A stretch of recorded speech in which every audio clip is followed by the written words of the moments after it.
Dorothy Stratten's life was a blend of dazzling promise and profound tragedy.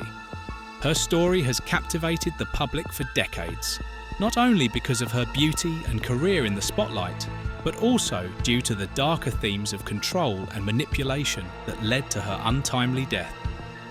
Here's an exploration of her rise and tragic fall, with a focus on the complexities of her relationships and the Hollywood glamour that surrounded her.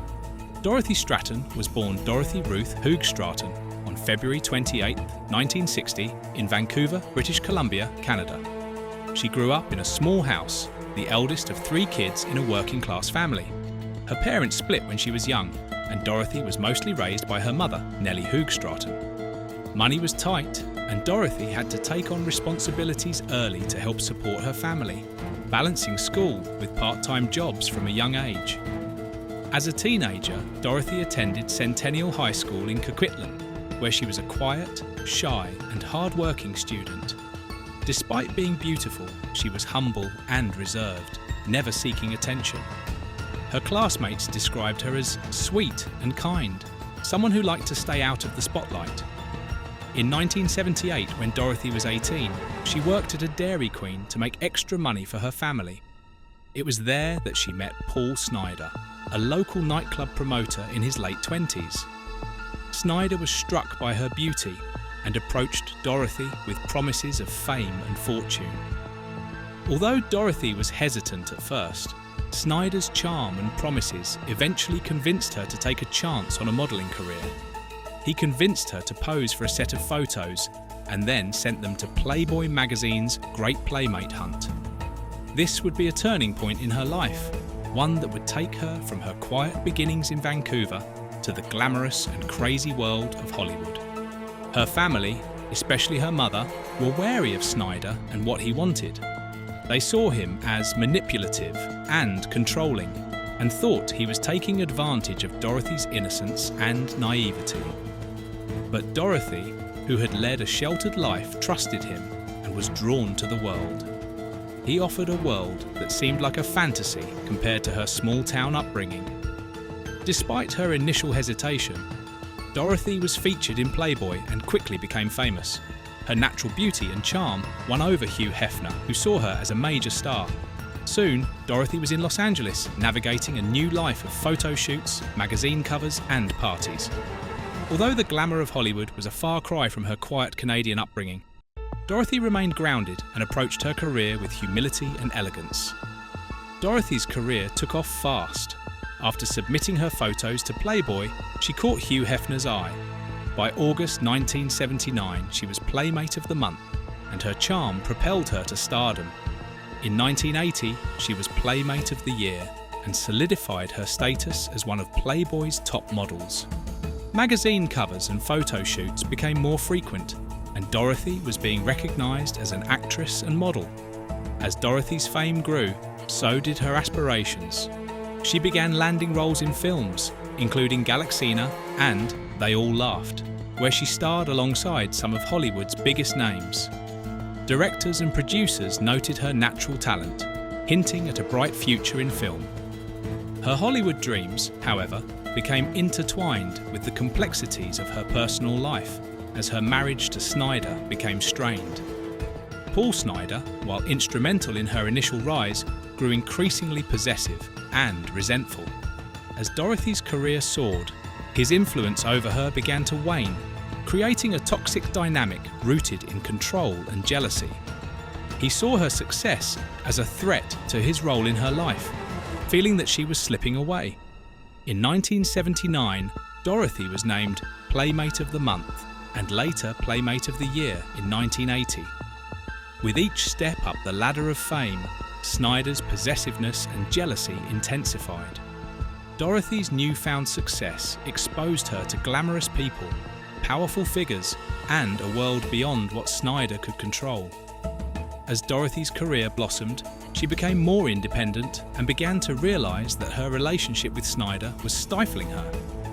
She started spending more time in Los Angeles, distancing herself emotionally and physically from Snider, which only made him more desperate to hold on to her. Their relationship became increasingly toxic, Snider would often accompany Dorothy to events, standing close by, monitoring her interactions, and reacting with jealousy whenever she spoke to other men. His constant presence and attempts to assert control over her life and career choices became suffocating for Dorothy, who wanted to explore new opportunities in Hollywood. As Dorothy's confidence grew and she began to make connections in the industry, she considered ending her marriage to Snider, recognizing the unhealthy dynamics between them. However, Snider's control over Dorothy extended beyond their personal relationship. He saw himself as her manager and had a financial stake in her career. Her growing success threatened his sense of importance and power. As Dorothy's career took her further away from him, Snider's insecurities and obsession escalated. He felt he was losing his grip on the creation he had molded and invested in, and the thought of her leaving him to pursue a life without him became unbearable. He often used guilt and manipulation to try to pull her back, making her feel responsible for his emotional turmoil. Around this time, Dorothy began an affair with film director Peter Bogdanovich, whom she met on the set of They All Laughed. The relationship offered Dorothy a glimpse of a life where she was valued for who she was, not as a possession or a project. Bogdanovich's respect and affection toward her contrasted starkly with Snider's possessive hold, and Dorothy found herself drawn to the possibility of genuine love and independence. This relationship emboldened her desire to leave Snider and pursue her dreams without his interference. Snider became increasingly erratic and paranoid, feeling humiliated by Dorothy's success and her growing independence. He hired a private investigator to follow her, and his obsession with her movements and relationships only grew. His behaviour became alarming to those around him, with friends and associates noting his spiralling mental state and fixation on Dorothy. He tried to cling to control by threatening to take everything from her, emotionally manipulating her into feeling guilty for seeking her freedom.